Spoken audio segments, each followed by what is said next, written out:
ইলিশ মাছগুলো প্রথমে জলে এরকম করে ধুয়ে নিলাম। আর ইলিশ মাছটা সবারই ফেভারিট, সবাই প্রচণ্ড ভালোবাসি আমরা ইলিশ মাছ খেতে। এই দেখো এবার ইলিশ মাছগুলোকে আমি সুন্দর করে তুলে নিয়েছি, ভালো করে নুন দিয়ে দিয়েছি। তারপর আমি এর মধ্যে একটু হলুদ দিয়ে দেব।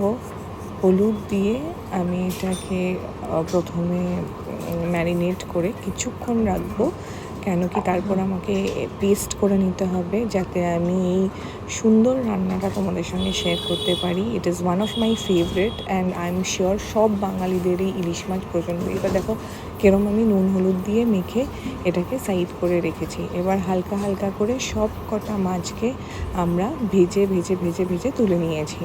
কেন আমি একটু ইলিশ মাছ যদি হালকা ফ্রাই না হয় আমার একটু অসুবিধা হয়, তাই জন্য আমি প্রেফার করি যে আমি ইলিশ মাছটাকে হালকা ভেজেই রান্না করি, একদম আলতো। এবার আমি যে পেস্টটা বানিয়েছিলাম তোমাদের বললাম, সেটা হচ্ছে সর্ষে, কাঁচা লঙ্কা আর এক স্পুন অফ পোস্ত, 4টে কাজু, নুন পরিমাণ মতন পেস্ট করে মানে এটা অ্যাকচুয়ালি পেস্টটা আমি মিক্সিতেই করি, কেন আমার অত সময় হয় না, আই এম অলরেডি ওয়ার্কিং। তারপর আমি সর্ষের তেল দিয়ে দিই। সর্ষের তেলের মধ্যে আমি কালো জিরে ফোড়ন দিয়ে, কাঁচা লঙ্কা দিয়ে, সর্ষে পোস্ত বাটাগুলো দিয়ে, হলুদ হালকা গুঁড়ো দিয়ে, তারপর মাছগুলো দিয়ে নামিয়ে নিয়েছি মাছটাকে। এটা আমার ইলিশ মাছ। এটা হলো ইলিশ মাছের রান্না, অত্যন্ত সুস্বাদু একটা রান্না, অসাধারণ হয়েছিল, মাইন্ড ব্লোয়িং।